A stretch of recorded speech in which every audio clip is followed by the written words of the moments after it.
और अब खबर लखनऊ से है, जहां लखनऊ के ट्रांसपोर्ट नगर में एक बिल्डिंग ढह गई, जिसके बाद 8 लोगों की मौत की जानकारी सामने आ रही है, जबकि 24 लोग गंभीर रूप से घायल हैं। कई लोगों के अभी भी वहां पर फंसे होने की आशंका है। मौके पर राहत और बचाव का काम जारी है। एहतियात के तौर पर आसपास की बिल्डिंगों को खाली करा लिया गया है। ट्रांसपोर्ट नगर में भारी बारिश के बाद हरमिलाप टावर का बाया हिस्सा ढह गया और उसमें जानकारी जो अभी तक मिल रही है, 8 लोगों की मौत का आंकड़ा सामने आ चुका है।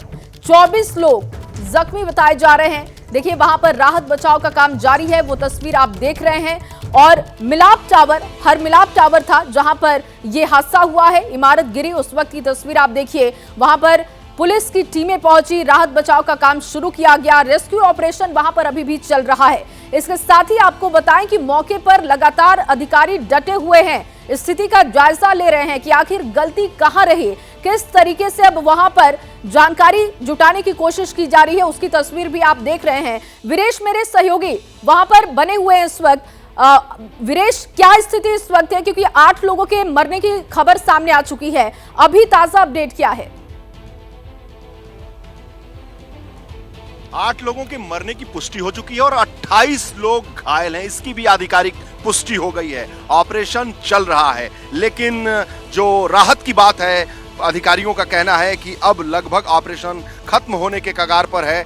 जो मलबे हैं उसे हटाए जा रहे हैं। एसडीआरएफ की 2 टीमों को लगाया गया है, एनडीआरएफ की 2 टीमें लगाई गई हैं। यहाँ के स्थानीय विधायक भी मौजूद हैं, यहाँ की मंडलायुक्त भी मौजूद हैं, यहाँ के जिलाधिकारी और नगर आयुक्त भी मौजूद हैं। सारा अमला, प्रदेश की राजधानी होने के नाते मुख्यमंत्री की नज़र है, उनका निर्देश है, इसके लिए ये सारे लोग यहाँ मौजूद भी हैं और राहत का काम चल रहा है, बचाव का काम चल रहा है। जो जेसीबी मशीन है वो चल रही हैं। ये चलने का कारण मैं आपको बता दूं कि यहाँ सर्च कर चुका है एसडीआरएफ ने, यहाँ एनडीआरएफ ने कर लिया है। अभी डॉग स्क्वाड को लगाया गया था, यानी डॉग स्क्वाड लगने के बाद ये बात तय हो जाती है कि अब यहाँ कोई फंसा नहीं है। उसके बाद जेसीबी मशीन से खुदाई की जाती है और चीज़ों को, मलबों को हटाया जाता है। ये 15 साल पुरानी बिल्डिंग है, महज 15 साल पुरानी ढह जाती है। इसमें 3 तरीके से सामान रखे गए, गोदाम है मेडिसिन का और गिफ्ट आइटम्स का और कुछ ऑयल्स का, यानी ये गोदाम है। ये इलाका जो ट्रांसपोर्ट नगर है, यहाँ पर तमाम जो गोदाम्स हैं लखनऊ के, वो हैं। ये इलाका इसी के लिए जाना जाता है। लेकिन 15 साल पुरानी इस बिल्डिंग के गिरने की वजह यही बताई जा रही है कि भारी बारिश, लेकिन भारी बारिश का कुछ समझ में आता नहीं है। इतनी भारी बारिश कल हुई नहीं थी। ये कुछ प्रत्यक्षदर्शी हैं, तो यहाँ पर टीम जो प्रशासन की है और एसडीआरएफ, एनडीआरएफ के ये जो जांबाज सिपाही हैं, रात भर इन्होंने ऑपरेशन को अंजाम दिया है। लेकिन जो घायल हैं उनको हॉस्पिटल में, अपोलो में, लोक बंधु में और केजीएमयू हॉस्पिटल में भर्ती कराया गया है। राहत और बचाव का काम अभी भी चल रहा है और आसपास के लोगों ने भी सहयोग किया।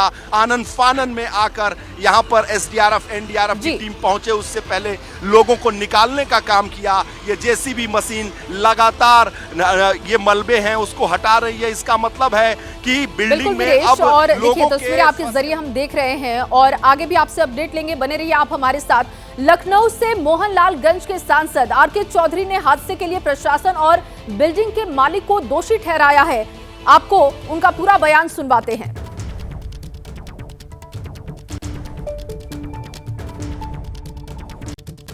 हमारा मानना है कहीं न कहीं जो बिल्डिंग का मालिक है वो लापरवाह है। पुरानी बिल्डिंग है, जर्जर है, लोडेड रहती है, फिर भी ध्यान नहीं दिया।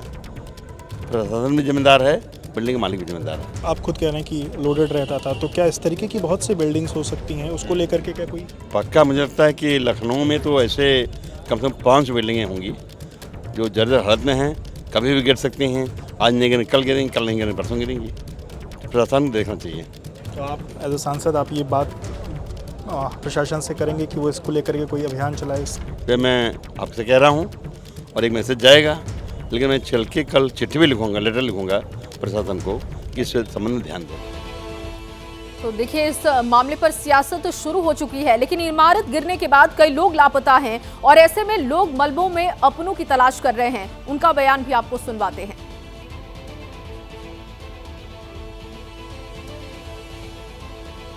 क्या हुआ अचानक से, मतलब ये सब कुछ कैसे अचानक से नीचे ग्राउंड फ्लोर ने बताया, गाड़ियाँ बताया? हो रही थी वहाँ पे, हम लोग काम कर रहे थे अंदर गोडाउन में, तो बताया कि नीचे पिलर क्रैक हुआ है हल्का सा। अच्छा। जी, दूसरे का पिलर क्रैक हुआ, तो हम लोग इन्फॉर्म किया, हम लोग देखने गए नीचे आके, देखा तो हम लोग को पता चला, ऑफिस से बात करी मेरे ऑफिस से, गोडाउन बंद कर दिया गया, काम रोक दिया गया, बंद कर दिया गया पूरा। उसके बाद जैसे हम लोग नीचे आए, बारिश हो रही थी, तो एक पिलर से पूरी बिल्डिंग तो गिरी ही नहीं, लोगों ने यही सोचा, सभी लोगों ने यही सोचा, तो हम लोग नीचे बैठे हुए थे यहीं पे गेट के पास, और अचानक पे बिल्डिंग गिर गई 5 से 10 मिनट। मतलब ये पता चल गया था कि पिलर क्रैक है और कुछ हो सकता है, हो सकता है, तो सारे लोग बिल्डिंग से नीचे आ गए थे, गोडाउन भी बंद कर दिया गया था, लॉक हो गया था। मतलब कोई ऊपर नहीं था, कोई बीच बचा, हमारे गोडाउन में कोई नीचे नहीं बचा था, नीचे गोडाउन में भी, नीचे वाले गोडाउन के भी लोग बाहर आ चुके थे काफ़ी लोग, और जो सबसे ऊपर वाला गोडाउन था, दो ही गोडाउन थे, ऊपर वाले गोडाउन में कुछ नहीं रहता है। तो इस पूरे मामले पर सियासत शुरू हो चुकी है। जो लोग पीड़ित हैं उनका बयान भी आपने सुना। वीरेश, लगातार हम देख रहे हैं कि इस पर सियासत शुरू हो चुकी है, लेकिन जो पीड़ित लोग हैं उनका कहना है कि ऐसा समझ आ रहा था कि बिल्डिंग कभी भी गिर सकती है। लापरवाही किसकी मानी जाए और अब किस तरीके से इस पर सियासत हो रही है? देखिए, सियासत करने वाले जो हैं वो तो खुद भारतीय जनता पार्टी के सांसद हैं, पूर्व हो चुके हैं हालांकि, और जब थे तो पता नहीं कितनी चिट्ठी लिखे होंगे और कितनी सियासत किए होंगे। उनकी बात का बहुत मुझे वजन दिखाई नहीं पड़ता। अब अपनी बात रखने के लिए उन्होंने बात रख दी है। बात यह है कि आखिर ये 15 साल पुरानी बिल्डिंग है, गिरी कैसे? ऐसे तो पूर्व सांसद का कहना है कि जांच करेंगे, अपने ही क्षेत्र में कर लिए होते जहाँ के वो सांसद थे। ये क्षेत्र भी लगभग उन्हीं का है, सरोजनी नगर के विधानसभा है, वो जब सांसद थे तो उनको तो जांच कर लेना चाहिए था ना। ये बिल्डिंग तो गिरी है, लेकिन बिल्डिंग इतनी जर्जर थी तो वो सांसद थे, अभी कुछ महीने पहले ही सांसद थे। तो ये बस आप समझिए बातें हैं बोलने के लिए और टीवी पर आने के लिए।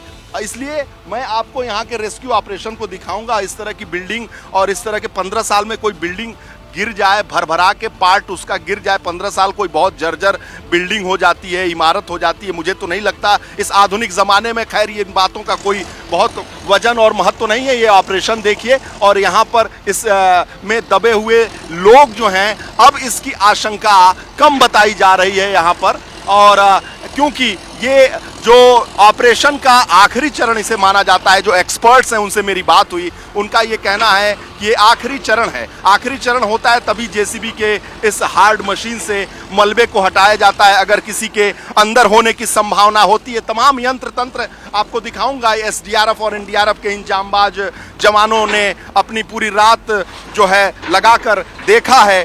देखने के बाद डॉग स्क्वाड को लगाया, और जब वो पूरी तरीके से पुख्ता हो गए उसके बाद उन्होंने इस ऑपरेशन को आगे बढ़ाने का निर्देश दिया। प्रशासन, एम्बुलेंस और तमाम लोग लगे हुए हैं, और ये ऑपरेशन सुबह से लेकर अब सुबह भी जारी है। और प्रशासन के जो अधिकारी हैं वो भी मौके पर मौजूद हैं, मॉनिटरिंग कर रहे हैं। बहुत सारे अधिकारी रात भर यहाँ बैठे थे, लेकिन अभी अभी यहाँ से गए हैं। तो प्रशासन अलर्ट है, लेकिन सवाल चलता रहेगा कि अगर 15 साल पुरानी ये बिल्डिंग कैसे गिर गई, और इतनी बारिश तो हुई नहीं थी कि ये बिल्डिंग बिल्कुल गिर वीरेश, जाती। और जिम्मेदारी तय होनी चाहिए, कार्रवाई इस पर होनी चाहिए, सियासत जो हो रही है वो भी खत्म हो जानी चाहिए। बहुत शुक्रिया आपका तमाम जानकारी के लिए।